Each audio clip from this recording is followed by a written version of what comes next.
comienza el espacio con información sobre temas jurídicos. Derecho a la radio. Con el análisis, la voz y el enfoque de especialistas en el derecho, la aplicación de la justicia y el respeto a los derechos humanos. Derecho a la radio, donde el ejercicio de la justicia es el ejercicio de la libertad.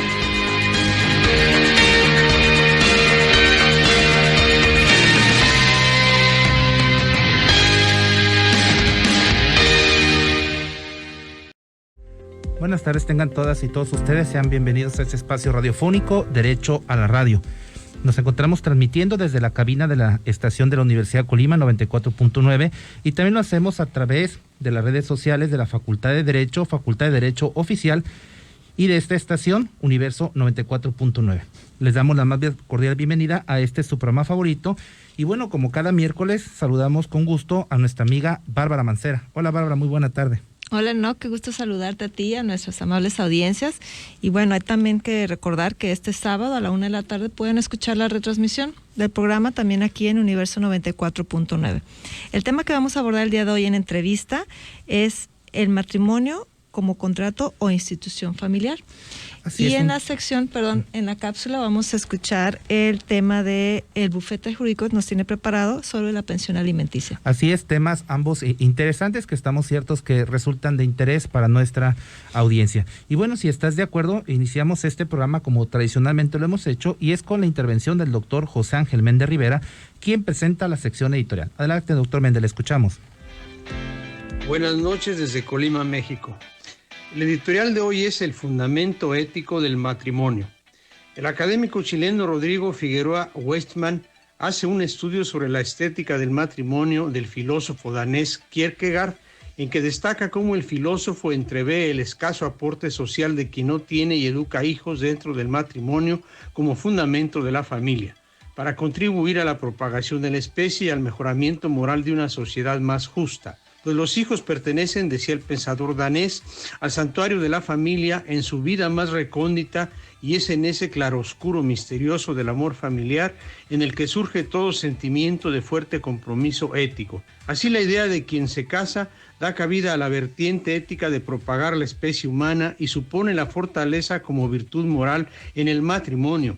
Ello no presupone que engendrar sea el único motivo para casarse. Sin embargo, según el académico chileno, sí es una causa relevante en el orden familiar, el que queda mejor resguardado con el reconocimiento del matrimonio como fundamento ético y jurídico en la protección de los hijos en beneficio de la familia y de la sociedad. En su estética del matrimonio, Kierkegaard señala que casarse con la sola intención de traer hijos al mundo es arbitrario en cuanto a la naturaleza humana, ya que el matrimonio es también éticamente bueno bajo el principio amoroso de carácter natural unitivo que permite a los seres humanos unirse en fuertes vínculos amorosos entre sí, madurando con ello también el carácter en el desarrollo de vínculos con el resto de la sociedad. Para concluir, el pensador danés reflexionaba que no todo hijo es fruto del matrimonio y que no todo matrimonio necesariamente engendra hijos. No obstante, veía al matrimonio como la institución familiar éticamente adecuada en la protección jurídica de los hijos. Quizá por esa razón escribió que por la ética el matrimonio es la expresión estética del amor, pues si la procreación es un deber moral para el ser humano en función de la subsistencia de la especie, es claro que ese deber se cumple mejor de un modo ordenadamente justo, a través del amor como fundamento ético del matrimonio. ¿Y usted qué opina? Muchas gracias por su atención. Agradecemos al doctor José Ángel Méndez Rivera por la lectura de este editorial. Así es, Bárbara, y bueno, para quien recién sintoniza esta transmisión, les compartimos que abordamos el tema relativo al matrimonio como contrato o institución familiar, y para ello agradecemos que en esta sección de entrevista nos acompañe el maestro Juan Alberto Rubalcaba González. Él es académico de la Universidad de Guadalajara, a quien le damos la más cordial de las bienvenidas. Bienvenido a este espacio, maestro Rubalcaba. Programa de radio, gracias por la invitación, saludos a la audiencia. Bienvenido, maestro. Y bueno, para iniciar también el tema que nos sugiere el día de hoy, ¿cómo podemos definir jurídicamente al matrimonio? ¿O cuál es su diferencia con el concubinato? Bien, son dos preguntas importantes y dos preguntas que trascienden a la naturaleza y los fines del matrimonio y sobre todo a partir de esta tan interesante editorial que se ha presentado hace un momento, ¿no? La naturaleza del matrimonio, estamos convencidos que es una institución. Es una institución porque ha sido formada, ha sido desarrollada, ha sido constituida y ha evolucionado con las crisis que pudiera representar, si de eso vamos a hablar posteriormente, para trascender, para formar familias, para formar ciudadanos, para formar núcleos de comunidades donde los valores, y el amor, que es un valor muy fundamental, pero también la solidaridad, el respeto, la educación cívica, el respeto al otro, el respeto a las personas mayores, el respeto a los hermanos, la convivencia se logra a través de esa familia que no es la única forma de instituirla, pero desde luego que es la más importante, que es el matrimonio. Entonces el matrimonio desde luego que es una institución y no es un contrato, no puede por muchas razones reducirse a una cuestión contractual, porque los contratos pues es el ejercicio de la autonomía de la voluntad, donde dos partes se ponen de acuerdo en un objeto determinado que concluye en la realización de ese objeto y que bueno, pues en ejercicio de esa libertad contractual han deseado comprometerse, han deseado obligarse, se han comprometido a sí mismos. El matrimonio sí requiere, y es una condición fundamental su consentimiento, de la voluntad de los otorgantes, de los contrayentes. Sí, en esa parte el tema de la voluntad tendría una semejanza con el contrato.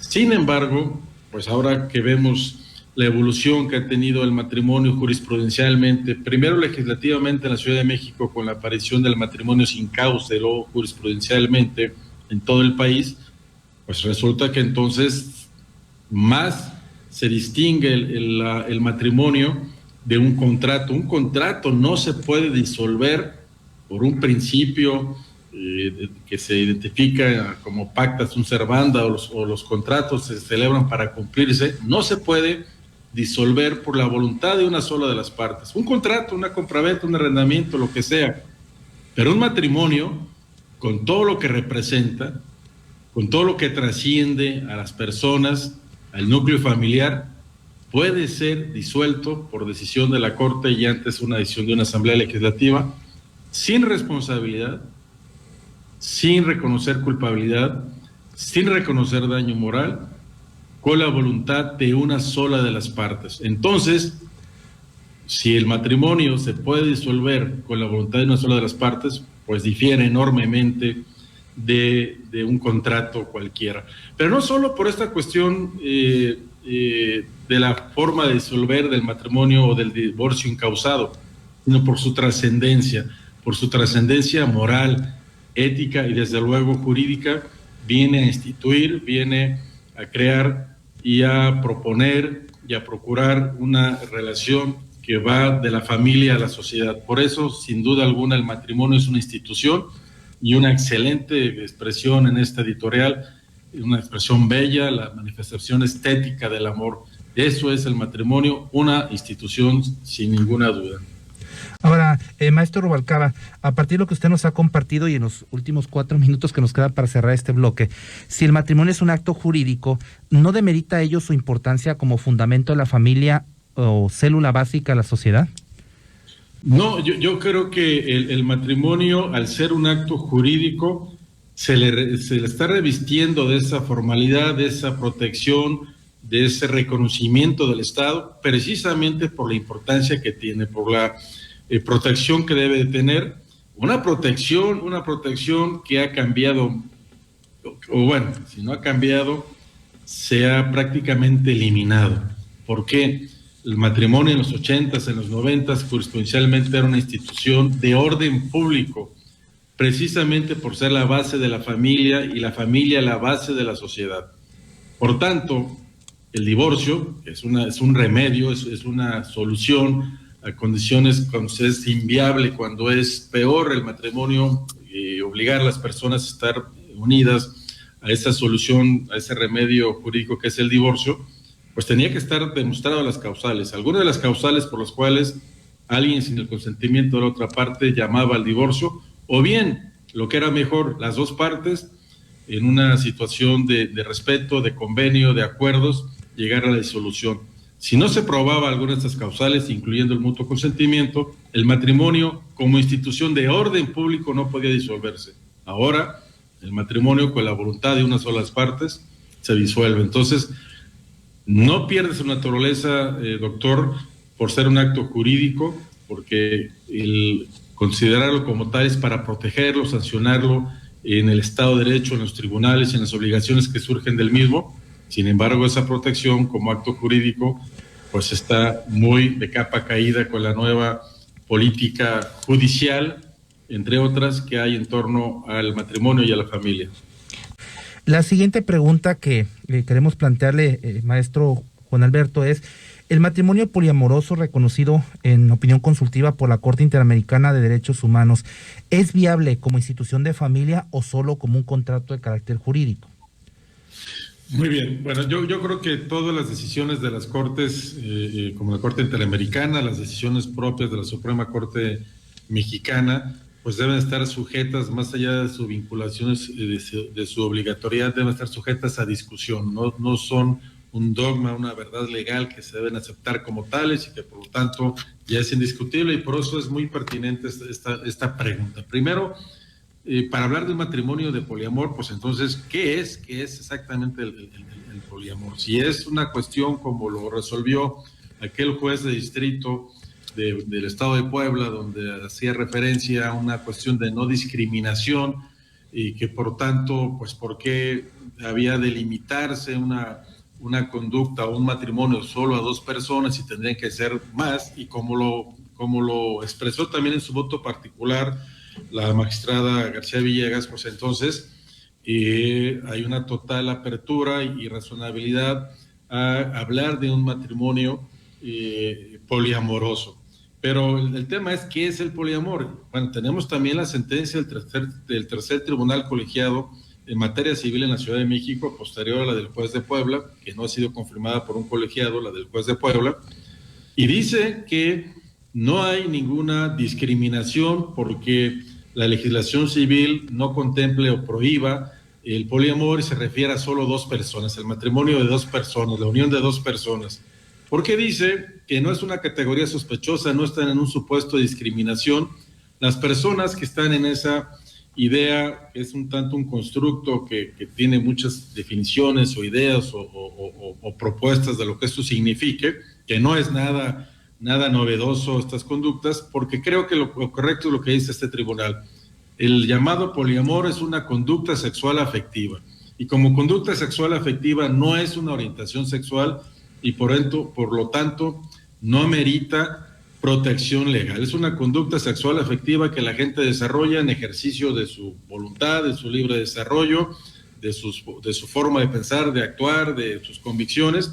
Es una conducta sexual, no es una orientación sexual, y por lo tanto no entraría en ese supuesto de protección para exigir que se reconozca un matrimonio de esto que se llama poliamor. Entonces yo creo que el poliamor no estaría en un supuesto de considerarse en una sociedad como la occidental, no solo la mexicana, como una institución o un contrato que permita considerarlo un matrimonio. Porque las sociedades, a través del Estado, a través de ese Estado que han creado y de estas decisiones fundamentales, de esos principios, de esos valores que se ven en la Constitución y en la cultura jurídica, tienen el derecho de normar, de proyectar y de establecer las condiciones para esa sociedad. Y, por tanto, yo no encuentro ninguna obligación por el Estado mexicano a considerar que una conducta sexual afectiva tenga que ser equiparada a un matrimonio con todo lo que representa la institución que significa el mismo. Entonces yo no confundiría una conducta sexual, una forma de dirigirse, de relacionarse con los demás, con la posibilidad de que esto se equipare a un matrimonio. Maestro, nos gustaría preguntarle, a partir de estas reflexiones que nos ha estado compartiendo, ¿considera usted en su experiencia que el matrimonio está en crisis o en proceso de evolución en realidad? Bueno, lo que está en un proceso de evolución es la sociedad. La sociedad del siglo XXI es muy, muy distinta a 10, 20 20, 30 años atrás, por la tecnología, por la internet, por las libertades, y en muchas cuestiones es muy positiva esta sociedad y este Estado de Derecho garantista nos lleva a una sociedad mucho mejor. Pero también tenemos graves problemas de inseguridad, de consumismo, de una cultura de desechar. ¿Y de dónde viene esa crisis de esa sociedad? Porque sí podemos hablar de una crisis en la sociedad, en esta idea de la posverdad, en esta idea de la falta de respeto a la dignidad del ser humano. Pues entonces, ¿de dónde viene?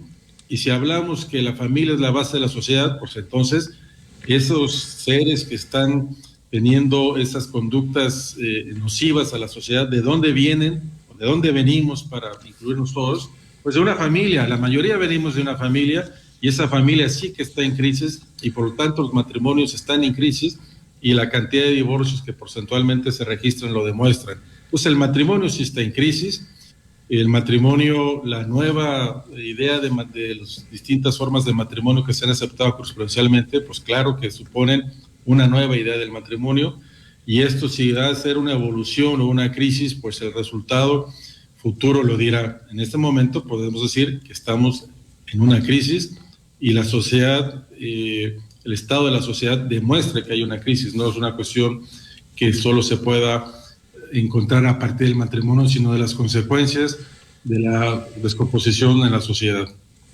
Ahora, antes de despedir esta sección de entrevista, nos gustaría solicitar en el último 2 minutos que nos quedan una reflexión final sobre este tema tan interesante que nos ha planteado el día de hoy, maestro Robert Cava. Pues yo creo que lo importante es que como personas, como familia y como sociedad dentro de una nación, tenemos el derecho de preguntarnos y de cuestionarnos y de cuestionar a quienes piensan de todas las formas posibles a dónde queremos llegar, qué es lo ideal, qué queremos construir, qué bases queremos provocar para generar mejores ciudadanos y una mejor sociedad. Y preguntarnos si es el matrimonio todavía una institución debe ser de orden público y si es así, cómo debemos protegerlo para que las familias puedan desarrollarse con estabilidad, con esa, y voy nuevamente al editorial, con esa dimensión estética del amor que representa el matrimonio. Bueno, pues ha llegado el momento de despedir en nuestra sección de entrevista. Hay que agradecer al maestro Juan Alberto Rubalcaba González, él es académico de la Universidad de Guadalajara. Muchas gracias, maestro. Encantado, muchas gracias por la invitación. Derecho a la radio, donde el ejercicio de la justicia es el ejercicio de la libertad. Continuamos en breve.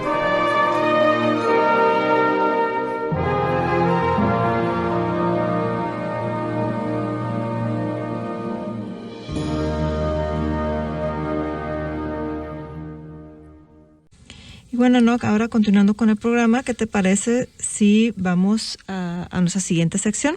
Y bueno, si tú te perdiste la información sobre el testamento, en atención a la cápsula que nos preparó el doctor Francisco Barajas Palacios, él nos preparó esta cápsula que ahora nos va a hablar sobre la pensión alimenticia. Adelante, doctor, le escuchamos. Muy buenas tardes a todos los radioescuchas. En esta ocasión hablaremos sobre la pensión alimenticia como un concepto jurídico de derecho familiar que hoy en día ha cobrado especial relevancia, ¿sí? La pensión alimenticia es una prestación de derecho familiar que consiste en el pago de una cantidad fija que realiza el deudor alimentario en virtud de que algunos sujetos que se consideran acreedores o merecedores del pago de los alimentos le han solicitado vía jurisdiccional, ya sea en un divorcio o bien en una controversia jurídica de orden familiar. Generalmente la pensión alimenticia es fijada por un convenio o por una sentencia, atendiendo generalmente a un binomio legal que resulta ser una fórmula de naturaleza jurisdiccional bastante importante, que en esencia contempla 2 elementos. El primero, la capacidad económica que tiene el deudor alimentista, y el segundo, las necesidades alimenticias que tienen los acreedores, ¿sí? En este caso, quienes exigen del deudor el cumplimiento de dicha obligación. Ahora bien, ¿qué es lo que generalmente se toma en cuenta para determinar la cantidad económicamente de los alimentos? Bueno, generalmente un juez del orden familiar, que es quien conoce de este tipo de controversias, tendrá que considerar que en dicha prestación legal se contempla la comida, el vestido, el techo, la educación, la asistencia médica, entre otros principales aspectos. Recordemos que la asistencia médica puede ser ordinaria o también, en dado caso de que el menor lo requiera, podría ser atención médica especializada, ¿sí? De forma tal que el concepto legal de los alimentos se refiere a todo aquello que satisface las necesidades para el desarrollo pleno, para la dignidad y para la calidad de vida de los individuos o miembros de la familia. En ese sentido, ¿quiénes son los que gozan de la presunción de necesitar los alimentos como una prestación legal? Bueno, tal y como el sentido común en materia jurídica nos lo indica, estos sujetos son los menores, las personas con discapacidad, los sujetos en estado de interdicción, es decir, aquellos que han sufrido una merma en el uso, goce, disfrute de sus facultades mentales y que como consecuencia de ellos se necesita atenderlos de una manera prioritaria, así como el cónyuge que se dedica al hogar. Ellos son quienes generalmente tienen o gozan de la presunción de necesitar los alimentos. Por otra parte, hablando de este tema, es importante precisar que la obligación legal de los alimentos se cumple por parte de los padres hasta que los menores de edad llegan a la edad de 18 años, momento en que jurídicamente hablando logran o adquieren la emancipación legal que el derecho les reconoce por haber adquirido la mayoría de edad. Sin embargo, tenemos que precisar que cuando estos menores de edad llegan a 18 años, pero todavía continúan estudiando y demuestran o acreditan ser estudiantes regulares, ser estudiantes que no han desertado, tener continuidad en los estudios, entonces los menores de edad pueden seguir exigiendo judicial o jurisdiccionalmente hablando de sus padres o progenitores el cumplimiento de dicha obligación legal de proporcionar los alimentos, pero única y exclusivamente por lo que ve a los gastos que se generan por el concepto de la escolaridad, solamente aquellos gastos. Y finalmente, tenemos que advertir que en el derecho familiar también existe una penalidad para todos aquellos padres, madres o todos aquellos que se encuentran obligados al pago de los alimentos y que por situaciones propias o ajenas a su voluntad no pueden cumplir con esta obligación de alimentos. En ese sentido, tenemos que precisar que existe tipificado en el Código Penal para el Estado de Colima un delito que se genera por el incumplimiento de las obligaciones alimenticias, de forma tal que es importante advertir a toda la audiencia que el concepto legal de los alimentos, así como genera una consecuencia de derecho civil familiar, también genera una consecuencia de índole penal. Muchas gracias. Agradecemos la intervención del doctor Francisco Barajas Palacios, coordinador del bufete jurídico de la Facultad de Derecho. Bueno, el día de hoy hemos tenido un programa muy interesante en términos de lo que nos señala nuestra fan destacada Fátima Nava.